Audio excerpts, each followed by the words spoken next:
Did Mike Elko do enough in the transfer portal to improve Texas A&M's roster for next season?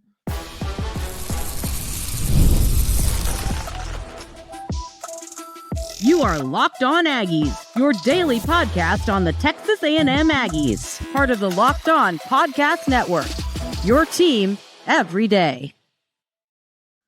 Welcome on into Locked On Aggies. I'm your host, Andrew Stefaniak. Thanks for making Locked On Aggies your first listen every single day. Today's episode is brought to you by our friends over at Game Time. Download the Game Time app, create an account, use code LOCKEDONCollege for $20 off your first purchase. On the show today, ladies and gentlemen, we got baseball coming up. We're going to talk a little bit about what we want to see from this team before this, what we want to see in the first 2 weeks, 3 weeks, before we get into SEC play. It'll give us confidence this team is as good as we believe it can be. Going to talk about why, I think the home games this year for Texas A&M on the gridiron, people aren't as excited about this home slate of football games as they were last year. I understand why, but I'm going to tell you why you should be. And we're going to kick the show off today, starting a little bit with a discussion about the transfer portal. And I'll tell you this. It felt like Texas A&M quickly added in the portal.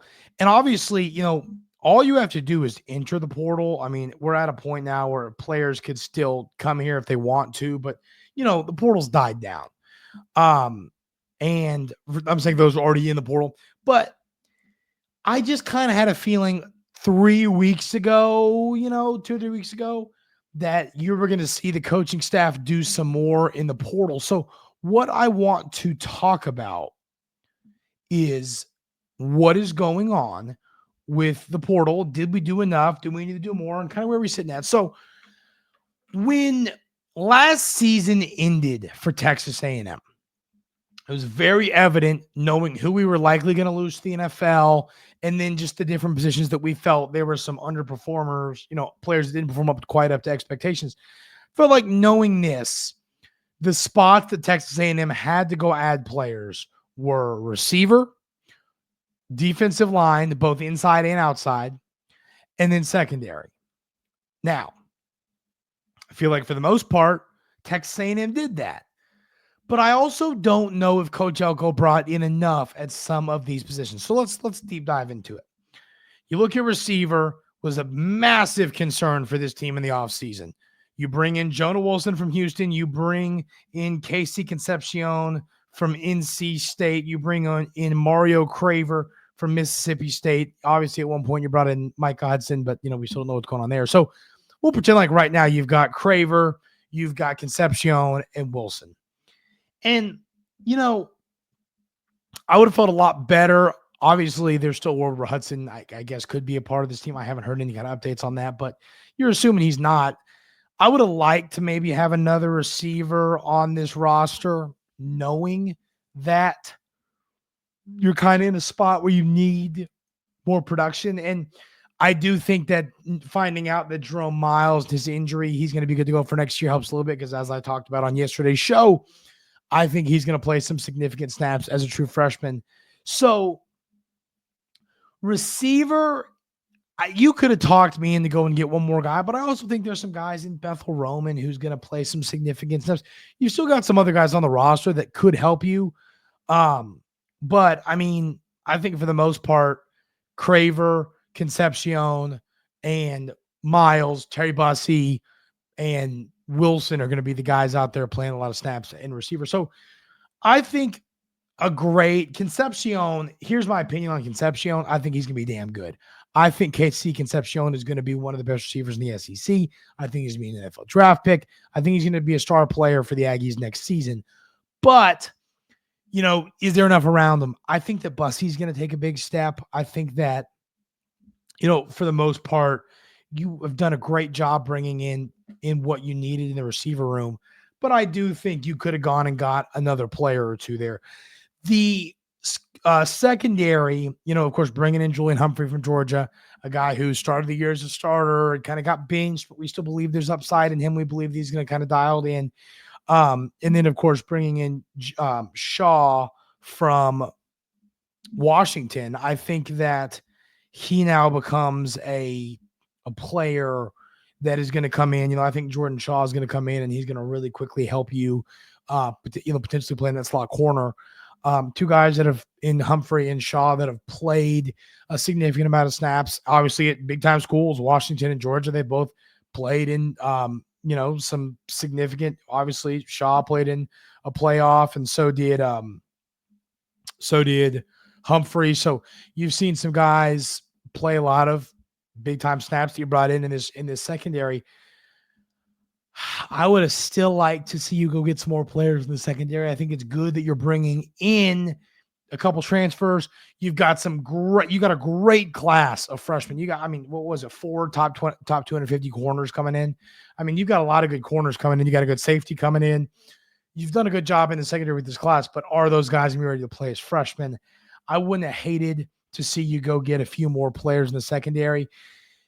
The defensive line is also an interesting spot. You bring in Oyenum from Iowa State. You bring in Searcy and Mpimba and Hayes.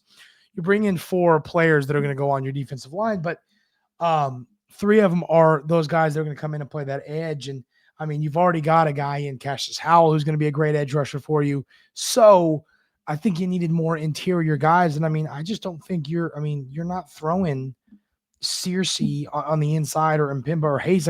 I guess you could, not the inside, but I think that they've got the strength and the weight to play a little bit there, but not, you need some of these 290, 300 pounders. And I think that's what we need more of. And that's why, Oyenum's a 296 pound, 6'4", defensive lineman who's going to really be a good player in the middle for you, stopping the run. He's a great run stopper. So now I think what we need to remember, and this is the point I wanted to add while having this discussion, there's another portal window, but I would rather, I guess if the thought process for the coaching staff was this, if it was like, hey, let's, save our NIL money and let's go get what we think we need, see what happens, and then go get more guys in the next window if we need more. Normally, the better talent is in this window. That's just the reality. The better talent is generally in this transfer portal window because it makes a lot of sense. You got your guys that are lower level Division I players moving up to the SEC, moving up to whatever conference. You see that a lot.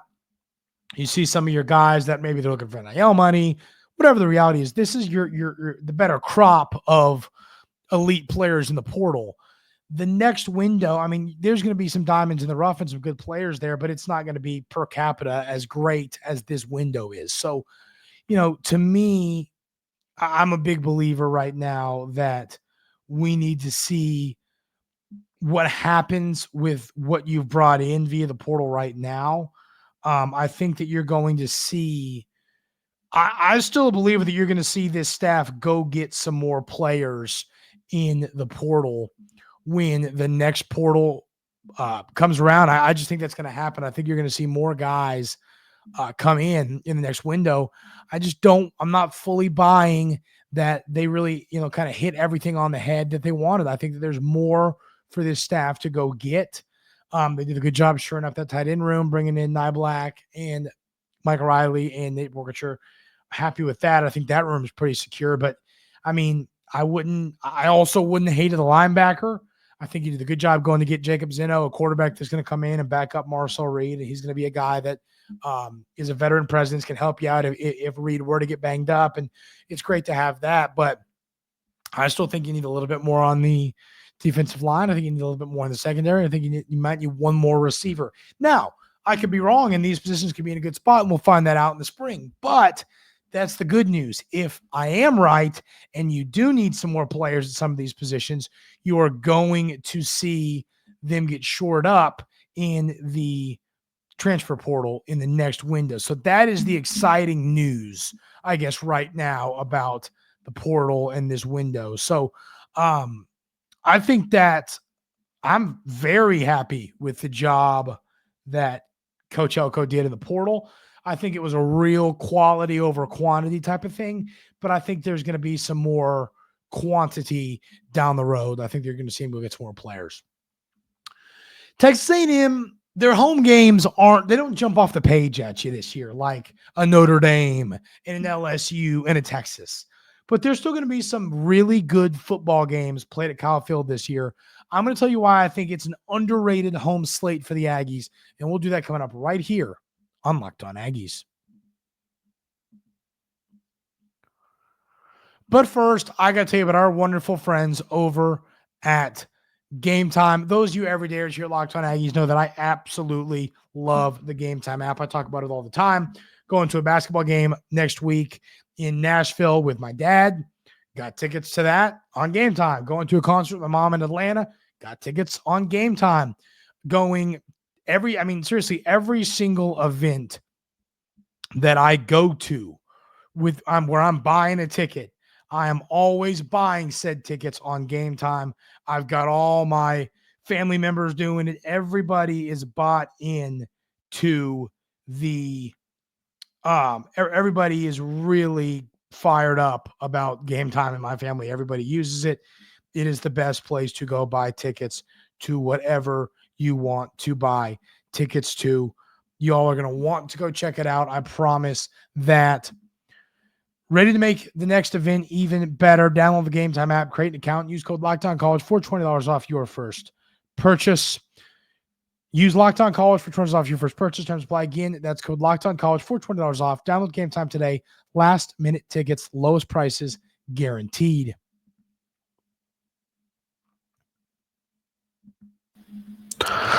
Looking at the home games next season for the Aggies, it's once again, when you just look on paper, of course, the slate is not quite as exciting for, it's just not as it was last year.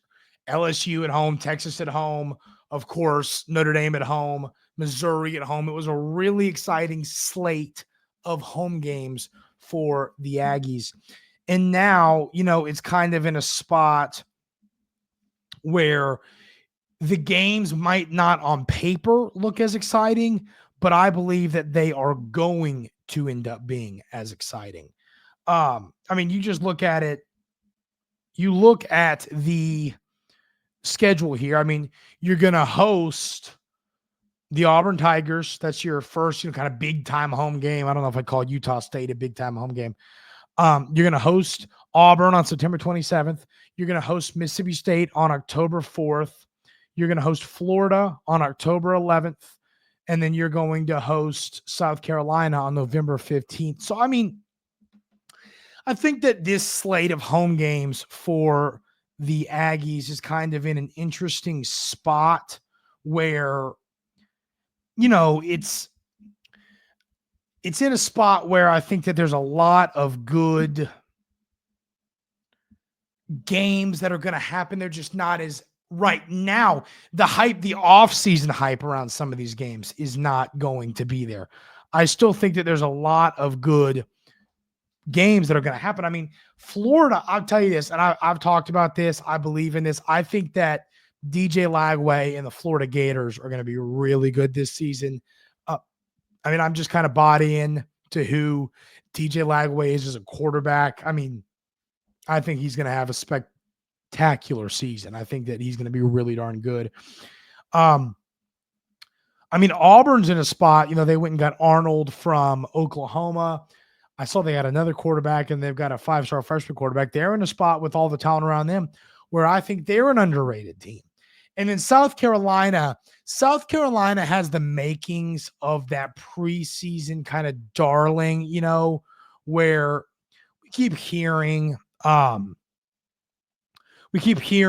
good the South Carolina Gamecocks going to be this year. And yeah, I believe that they're going to end up being good, but are they going to be an elite team?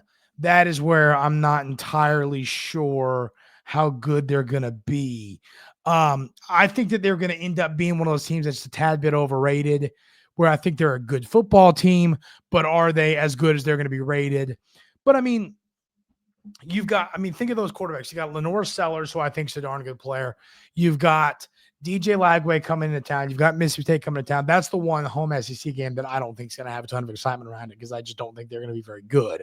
But, the excitement around the other games here, is going to be there. And I think that I think those are all going to be ranked games. I just do. I think that they're all going to be top 25 games. I think that Auburn's going to be a good team. I think Florida's going to be a good team. I think South Carolina is going to be good. I think, in all honesty, of that bunch, South Carolina will end up being the most overrated team there. That might be bold because folks think they're going to be really good. I think that, to me, Auburn has better players than they do players around the quarterback than they do a quarterback, and I think Florida has better quarterbacks than they have players around their quarterback. So they're kind of opposite in that way, but I think they're both going to be really good. I mean, Florida, I seriously, I think DJ Lagway, I kind of think he has a real shot to win the Heisman. I think he is that good of a player. He showed those flashes, and yeah, I think he's going to elevate his game to the next level this year for the Aggies, for the Gators. I think he's just going to be really darn good. And then Auburn's in a spot, all those great players that were freshmen last year, Cam Coleman, the kid that was previously committed, Texas A&M, the receiver, he's going to be really good. They've got a lot of young talent that played a lot as freshmen and are now going to be even better as sophomores, plus a quarterback in Arnold, who I do believe in this new situation to be a little bit better. I think he's going to kind of elevate his game to the next level, which didn't really happen to Oklahoma. So yeah, I'm bought in to how good this team is going to be. I mean, I really believe that I just think that you're going to end up seeing that these football teams be good, and it's going to make for better games at home. So I guess to kind of sum up this point before we move on to baseball here in a minute is I think that this Texas A&M home slate of football games, when you look at it on paper, might not be all that exciting. Folks might look at it and go, well, okay, Auburn wasn't great last year. Florida was better than we thought, but wasn't great. South Carolina was better than we thought, but they're a good team. But are these games that exciting? It's not an LSU or an Ole Miss or an Alabama or a Georgia or a Texas, but I think it's still going to end up being a really underrated home slate for this football team. And like I said, I'm really excited about it. All getting aside, I really am looking forward to see how this slate ends up being, because I think that you have a good chance to win all these games. But I think they're going to be good football games against good teams. So that is always the most exciting. We're going to talk about baseball and what we want to see from Texas A&M to start the season, coming up right here on Locked On Aggies.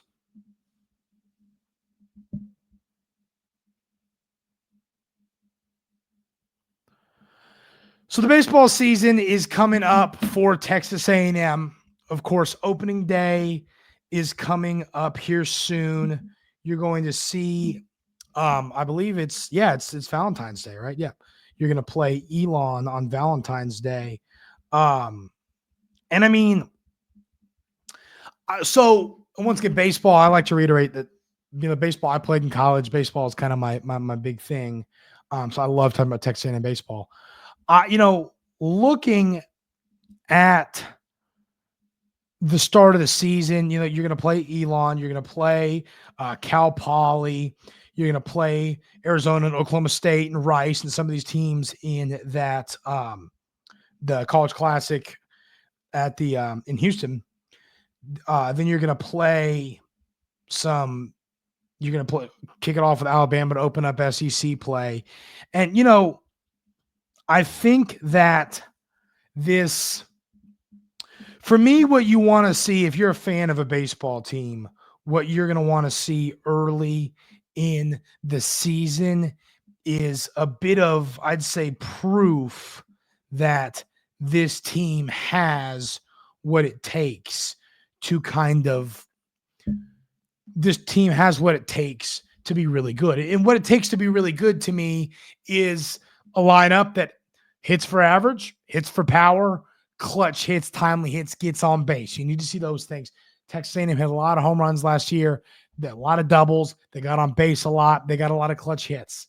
And remember, this is a baseball team that was, a game away from winning a national championship. And I believe that I've said this before. I think that this team, with who they've got back, I think they're going to win a national championship. Losing Monty, of course, to the pros hurts a little bit, but you've still got Jace Laviolette in there. That's an absolute star. You got Gavin. You've got a lot of these great players. You got a lot of your staff back. This team, which is why hiring Coach Early was so important to keeping, the band of brothers together. I mean, if you lose him, if he follows Sloss to Austin, I think that this is a